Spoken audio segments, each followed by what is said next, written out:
দর্শক, আপনারা যারা সাটুরিয়া থেকে অটো ইজি বাইকে করে আসবেন, আপনাদেরকে ঠিক এই 4 রাস্তার মোড়ে নামিয়ে দিবে। এখান থেকে আপনারা টিকিট কেটে ভেতরে প্রবেশ করতে পারবেন।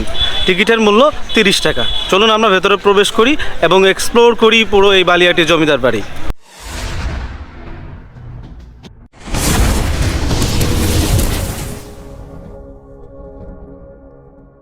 গাবতলী ঢাকা থেকে এসবি লিংক পরিবহন করে আমি চলে এসেছি সাটুরিয়া বাজারে। দর্শক, আপনারা যখন ঢাকা থেকে আসবেন ঠিক এই জায়গা আপনাদেরকে নামাই দিবে। এইখান থেকে আপনারা 10 টাকা অটো ভাড়া দিয়ে সোজা বালিয়াটি জমিদার বাড়ি চলে যেতে পারবেন। 10 টাকা করে ট্রেসলা নিয়ে রওনা হলাম বালিয়াটি জমিদার বাড়ির উদ্দেশ্যে। আমাদের যেতে কত সময় লাগতে পারে? 10 থেকে 15 মিনিট। আর আমাদের যেতে সময় লাগবে 10 থেকে 15 মিনিট।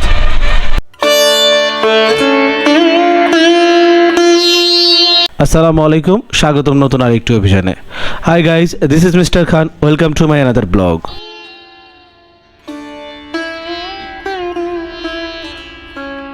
বালিয়াটি প্রাসাদ বাংলাদেশের ঢাকা বিভাগের অন্তর্গত মানিকগঞ্জ জেলা থেকে আনুমানিক 8 কিলোমিটার পশ্চিমে এবং ঢাকা সদর থেকে প্রায় 35 কিলোমিটার দূরে সাটুরিয়া উপজেলার বালিয়াটি গ্রামে অবস্থিত। এটি বাংলাদেশের 19 শতকে নির্মিত অন্যতম প্রাসাদ। একে বালিয়াটি জমিদার বাড়ি বা বালিয়াটি প্রাসাদ বলেও ডাকা হয়।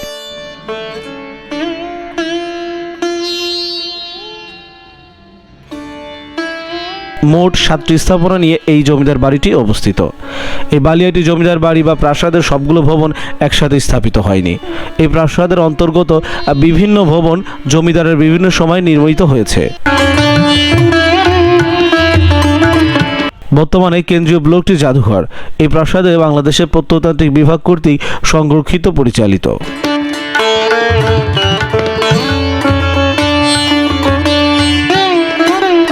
বালিয়াটির এই বিশাল প্রাসাদটি নির্মাণ করেছিলেন গোবিন্দ রাম সাহা। 18 শতকের মাঝামাঝি সময়ে তিনি লবণের বণিক ছিলেন। এই দালানগুলো খ্রিস্টীয়দের মধ্যে 19 শতক থেকে 20 শতকের প্রথম ভাগে বিভিন্ন সময়ে জমিদার পরিবারের কয়েকজন সদস্যদের দ্বারা নির্মিত হয়েছিল। সামনের 4টি প্রাসাদ ব্যবহৃত হতো ব্যবসায়িক কাজে। এই প্রাসাদের পেছনে প্রাসাদকে বলা হয় অন্দরমহল, যেখানে বসবাস করতেন জমিদারের পরিবারের সকল লোকজন। বালিয়াটি প্রাসাদ বাংলাদেশে 19 শতকে নির্মিত রেনেসাঁধর্মী স্থাপত্য কৌশলের অন্যতম নিদর্শন। এই বিশাল প্রাসাদটি 20 একরের চেয়ে বেশি স্থান জুড়ে অবস্থিত। এই বিশাল প্রাসাদটির চারপাশে সুউচ্চ দেওয়াল দ্বারা পরিবেষ্টিত। এই প্রাসাদের 3টি প্রবেশপথ আছে, যার প্রত্যেকটিতে অর্ধবৃত্তাকার খিলানাকৃতির সিংহ খোদাই করা তোরণ বিদ্যমান।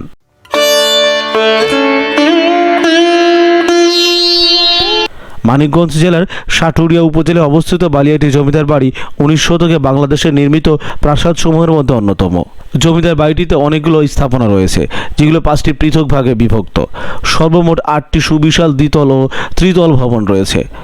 স্থাপনাগুলো ঘিরে রয়েছে প্রাচীর। প্রাসাদটির দক্ষিণ দিকে প্রবেশদ্বার হিসেবে 4টি সিংহদুয়ার রয়েছে। জমিদার বাড়ির ভেতরে রংমহল নামে খ্যাত ভবনে বর্তমান জাদুঘর স্থাপন করা হয়েছে। ভবনের নিচতলায় আমরা দেখতে পাই জমিদারি আমলের লকারগুলো। একটা সময় ব্যবহৃত হতো এই জমিদার বাড়ির সমস্ত মূল্যবান জিনিসপত্র রাখার জন্য।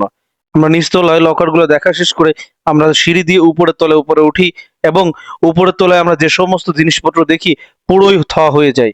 এত সুন্দর, এত দামি জিনিসপত্র আমার লাইফে কখনো দেখিনি। ব্যবসায়িক মানুষ বলে কথা। জমিদার রামরতন এবং পরবর্তী বংশধররা যে এত অ্যান্টিক জিনিসপত্র নিয়ে এসেছিলেন তা হয়তো কল্পনার বাহিরে। আপনি যখন ভেতরে যাবেন তখন বুঝতে পারবেন কতটা মূল্যবান এবং কতটা সৌন্দর্য কারুকার্য মন্ডলিত এই জিনিসপত্রগুলো। পুরো জমিদার বাড়ি সিসি ক্যামেরা দ্বারা নিয়ন্ত্রিত এবং কোনো রকমের ভিডিও করা যাবে না। আমি এই ভিডিওগুলো করেছি খুবই গোপনে।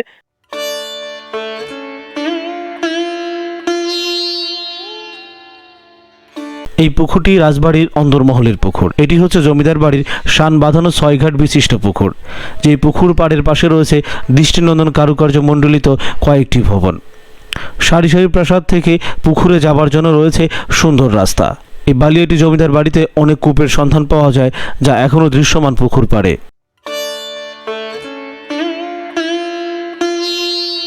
পুকুর পাড়ে সারিবদ্ধভাবে রয়েছে অনেক টয়লেট, যা সে সময় কর্মচারী ও পুরুষ লোকেরা ব্যবহার করত।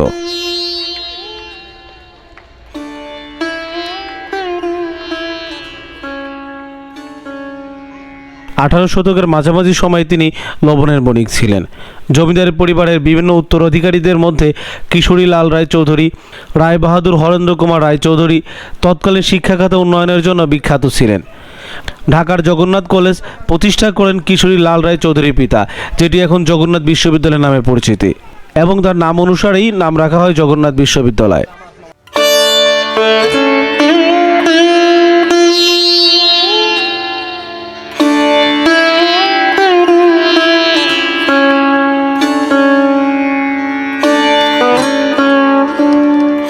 ঊনবিংশ শতকে নির্মিত ঐতিহ্যবাহী প্রাসাদের চত্বরটি প্রায় 16,554 বর্গমিটার এলাকা জুড়ে অবস্থিত। এই ভবনগুলোর পেছনে আছে 4টি পুকুর ও জমিদার অন্তর্মহল। প্রাসাদের কক্ষ সংখ্যা 200টি। প্রতিটি কক্ষে সুনিপুণ কারুকার্য লক্ষ্য করা যায়। চুন, সুরকি, লোহার পাত আর কাদামাটিতে নির্মিত ভবনগুলোর প্রতিটি দেওয়াল 20 ইঞ্চি পুরু। অনন্য নির্মাণ কৌশল ও কারুকার্যপূর্ণ বালিয়াটি জমিদার বাড়ি তৎকালীন জমিদারদের আভিজাত্যের পরিচয় ফুটিয়ে তোলে। কিভাবে যাবেন? ঢাকার গাবতলী বাস স্ট্যান্ড থেকে আরিচা বা মানিকগঞ্জগামী যে কোনো বাস সাটুরিয়া হয়ে যেসব বাস যায় সেই বাসে উঠবেন। ভালো হয় গাবতলী থেকে সাটুরিয়াগামী এসবি লিংক পরিবহনে গেলে। বাসের সুপারভাইজারকে বালিয়াটি জমিদার বাড়ির কথা বললেই নামিয়ে দিবে।